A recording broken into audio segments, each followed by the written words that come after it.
95% of its activities are orphanages, schools, welfare programs. I'm not fronting for them. I don't even know them. I occasionally have met a few. I'm a secular Jewish existentialist. I have no theological overlap with the Hamas people. But when I have met with them, I have often found, and it's almost always been by accident, I have often found them to be extremely thoughtful, very articulate, extremely committed, far less corrupt than the PLO counterparts. And even the current situation, the bombings and the terrorism of the last couple of months.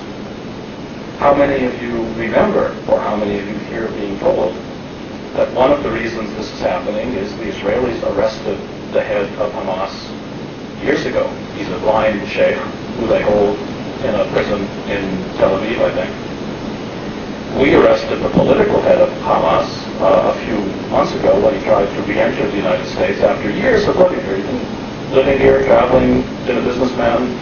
There are no charges against him. He's being held in New York City. There are no criminal charges against him. The only charge is that because new legislation was passed because of Jewish lobby pressures, Jewish-Israeli lobby pressures, one day when he tried to re-enter the United States, because he was now the political head of Hamas, the equivalent sort of Jerry Adams of the IRA, of Sinn Féin, he was arrested because the Israelis asked that he be arrested and want him to be deported to Israel. And this was before the recent terrorism. It's one of the reasons for the recent terrorism.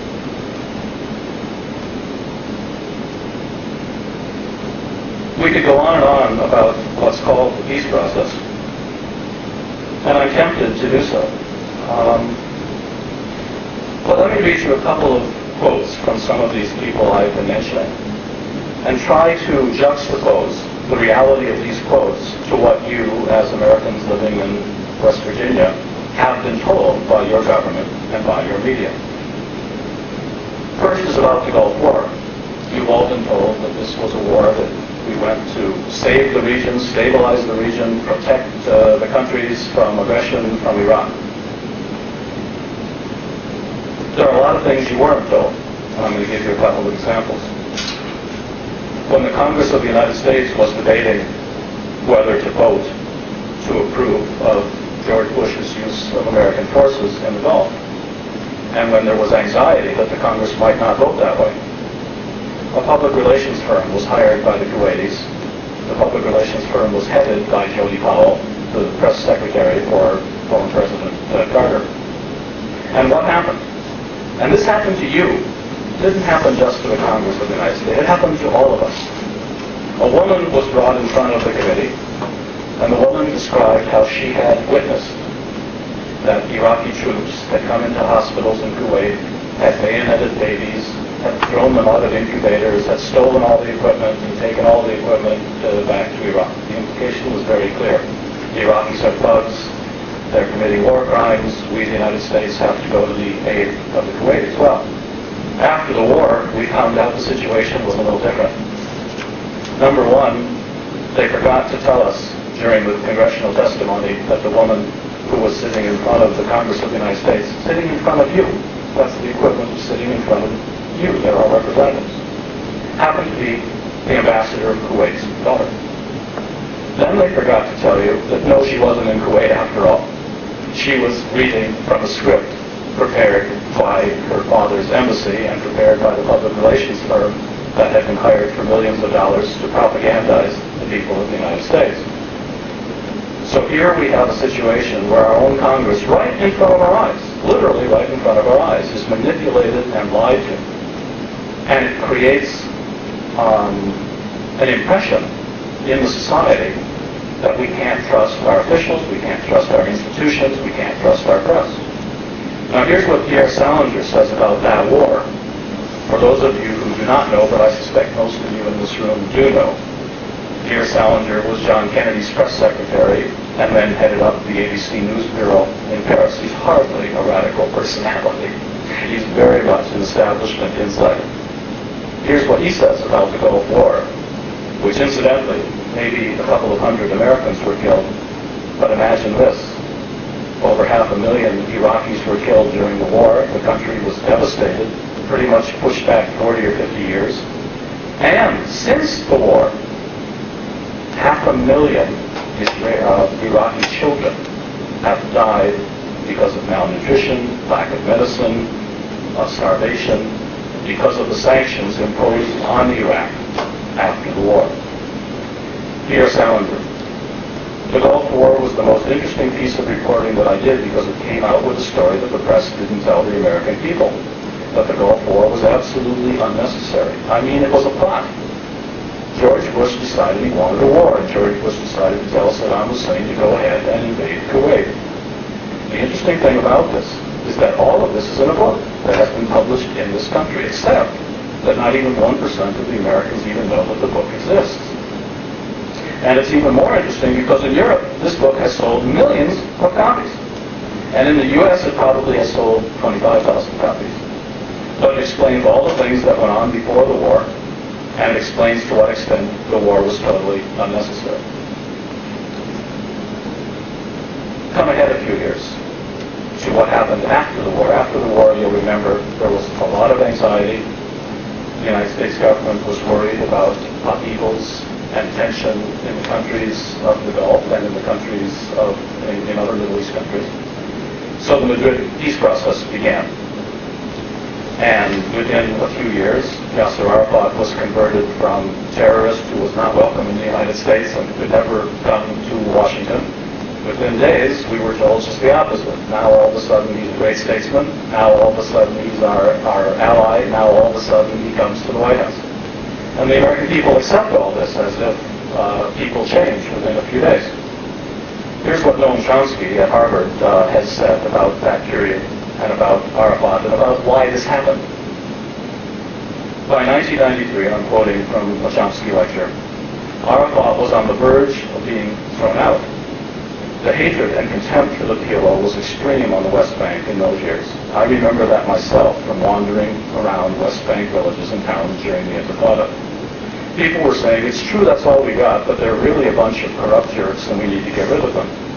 By 1993, this was reaching a real flood, and there were open calls for throwing out Arafat and his clique of gangsters. At that point, apparently he realized, and certainly the Israelis realized, that this would be a good time to make an agreement with the PLO, the shadow of its former self, because now, to save a fragment of his former authority and power, he'll be our agent, kind of like the local Indian mercenaries in India who ran the place, or the Salvadoran military. And that's what basically happened. That's what we call the peace process. Well, so much for the quotes, and so much for the pointing out to you that things aren't what they seem, and an awful lot of extremely relevant information is kept from you. And there are reasons it's kept from you. It's not accidental. So what about what's been going on for the past few years? What about autonomy? And what about the agreements that have been signed in Oslo? Well, I have a magazine here. It's actually published in Israel, which will show you what autonomy is. You've been told, American people have been told, that a just and stable peace is being pursued. You've been told that the Palestinians are on the road to something that they find acceptable.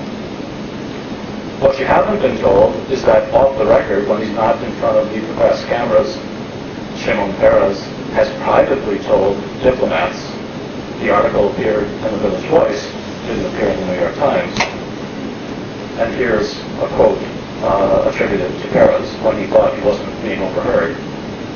We really screwed the Palestinians at Oslo. They'll never get a Palestinian state now. And sure enough, I'll show you the map of how they've been screwed. This is a map of the West Bank.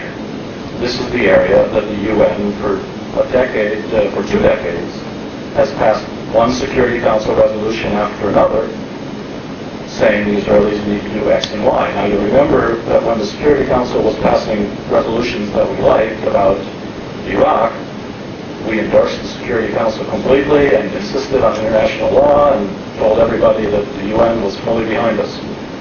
Of course, resolution after resolution after resolution about the Arab-Israeli-Palestinian situation has been totally disregarded. And for a generation, the U.S. and Israel have voted one way in the General Assembly, usually about 150 to 2, everybody else in the world voting another way. All right, so here's the map of the West Bank. This is the area that supposedly the Palestinians are supposed to be pleased with the agreement that's been made. Well, first of all, the blue area, by far the biggest area, that's totally taken away from the Palestinians. Only the Israeli army and Israeli settlers are in charge in the whole blue area. So what about the white area? Well, at least the Palestinians get that, don't they? No, they don't. The Palestinians get about 10% of the white area. The white area actually shows the area of joint administration, which basically means the Israeli army is in charge, and the Palestinian police, who are paid for by your tax dollars and European money, work with the Israeli army. The only areas that the Palestinians get are the very black areas. Now, if this isn't the formula for reservations, if this isn't the formula for Bantustans, somebody come with another map and show me something that's more clear than this. So why are the Palestinians fighting? They're fighting because they know what's happening to them. They know they're being put on reservations. They know they're being lied to and deceived and tricked. They have no army to fight with. Most of them live in refugee camps outside of these areas. The Israelis won't let them come back. They know their leadership has been corrupted and twisted. They know that Yasser Arafat is being made into a client regime, just like the Hashemites in Jordan and the Al-Sauds in Saudi Arabia and the Al-Sabahs in Kuwait. They know what the process is. It's the old British divide and rule strategy. You get the local population fighting among itself. You play one faction and one leader off against another. And you create the conditions in world public opinion, which is now much more relevant than it has ever been before, in which your leaders can get up in front of their constituents and tell them X is real, when in fact Y is real. We could call it the big lie, but I actually don't want to take it that far because that's reserved for how the Nazis used propaganda. But there are, unfortunately, too many similarities, and I'm not going to shy away from saying that. Sometimes what's going on in the region can only be expressed in art and in poetry. And I have a number of poems from Israelis and Palestinians which are almost so shocking in their graphic detail that they cause people to come to tears. There are a few people from their background here, and I'm sure they know Ghassan Kanafani's poetry. But I'm not going to take the time, and I'm not a very good poet myself. And I'm also not a good entertainer. I don't know how to make jokes about this subject. All I know how to do is share with you the experiences that I've had, and the places that I've gone, and the people that I've met, and what I've learned to be reality versus what I would have thought to be reality if I had never had the opportunity to get to know the region and study the region and go there so many times. I know most of you have not had that opportunity, and maybe some of you think there's something wrong here. Bruzonsky must have another agenda. He's not telling us the truth, or he wouldn't say these things. I don't have another agenda, and I don't have much power and influence, and I thank you for coming this evening. My name is not a name you heard before, and you may not hear it again. I'm not able to get in front of big American media anymore. When I represented the World Jewish Congress, I did go on the Donahue program. When I worked with establishment institutions like the Smithsonian and the National Geographic Society, I was part of the Washington power establishment. We got invited to the right cocktail parties and went to the right places. But once you speak out and take a stand that is not only so outspoken, but in my view, this is all I can tell you, in my view, honest, you're pushed out, and you need not to take it too personally, because far better people than myself have been pushed out, and I'll name just a couple. I doubt many of you in the audience know that there's a man in this country, a lawyer in this country, who has actually prosecuted the United States for war crimes in the Middle East. he actually brought international jurists from all over the world to New York, held a meeting that lasted 2 or 3 days, which thousands of people attended. He himself served as the prosecutor indicting the United States for war crimes in its Middle East policies.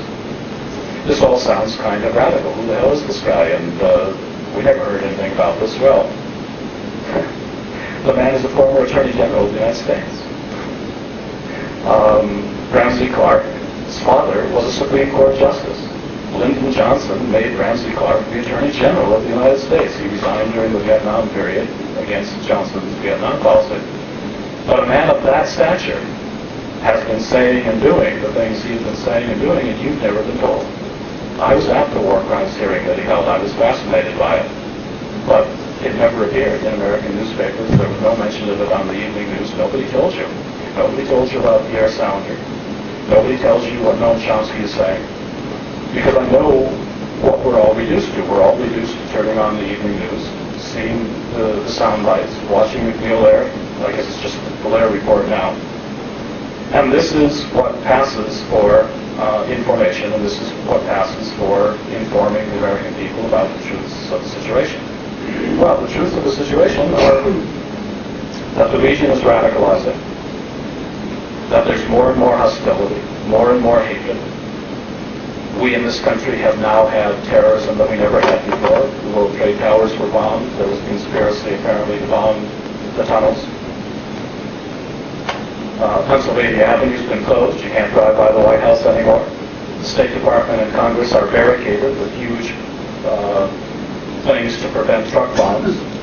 And this is only the beginning, because we're not dealing with just a few people in the Middle East. We're dealing with a huge civilization of 200-some million people with quite a history.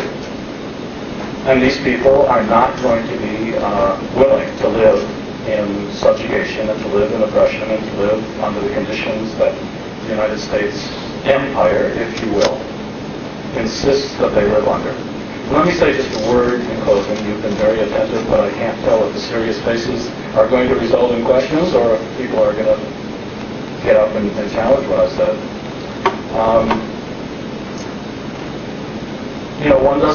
One doesn't know how to share with you the depth of the feelings that are growing in the Middle East, the depth of the hostility and the depth of the hatred.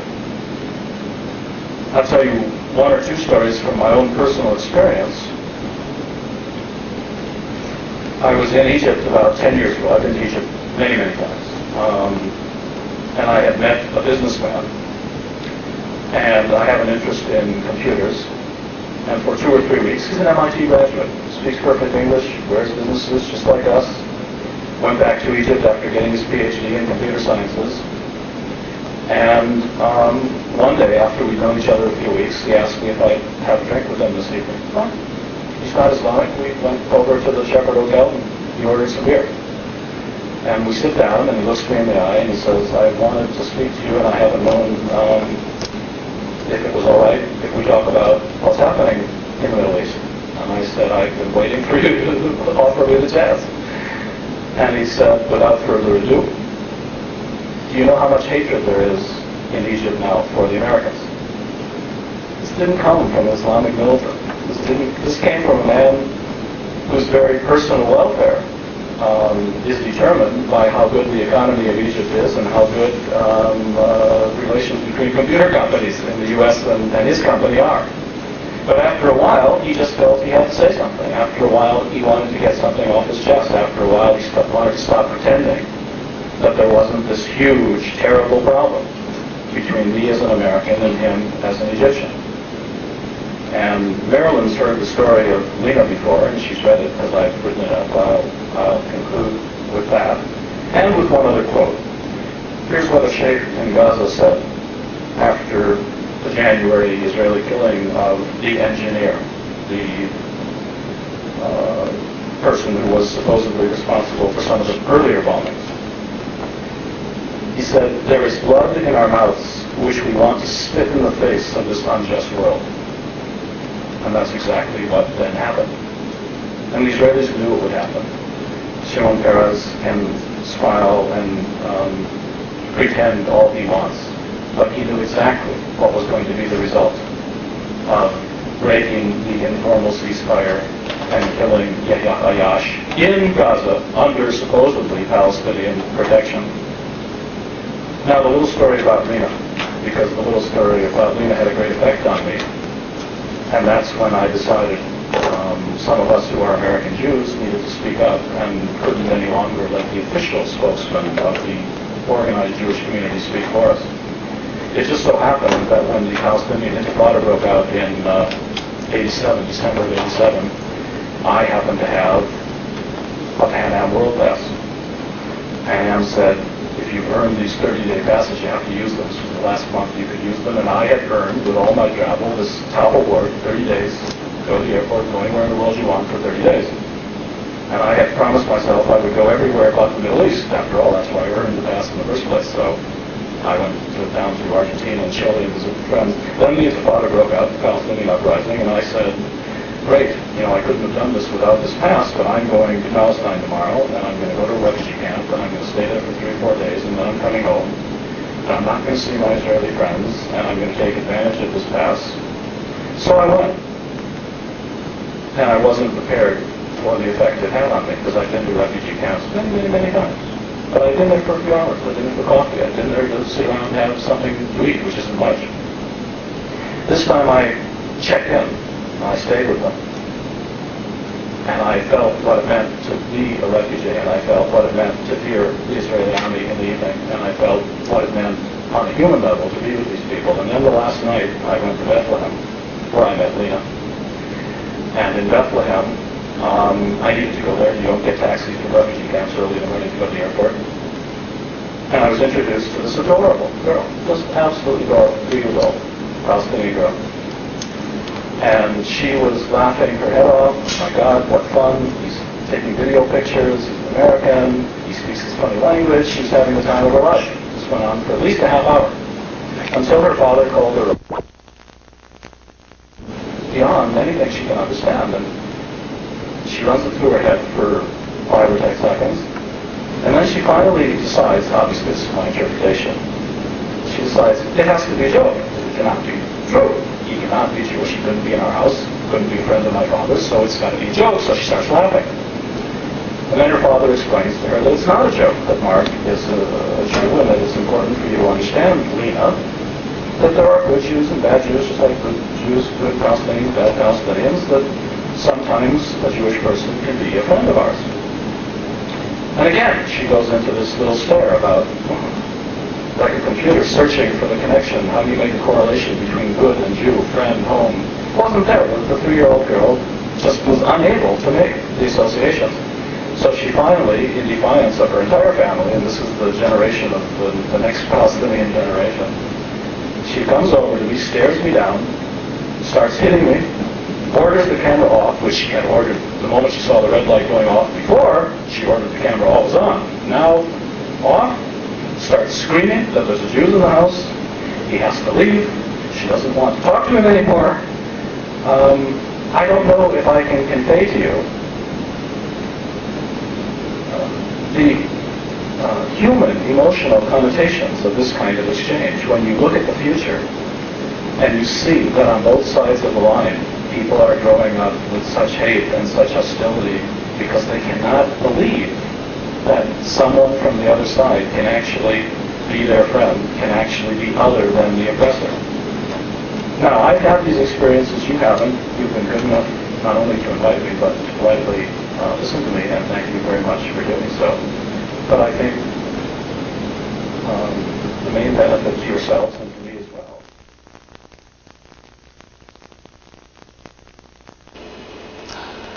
I'm Mark Bruzonsky, your host for this weekly program, Mideast Realities.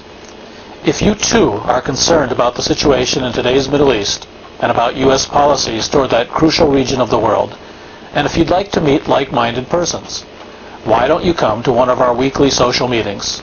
I'll be there, of course. Just give us a call.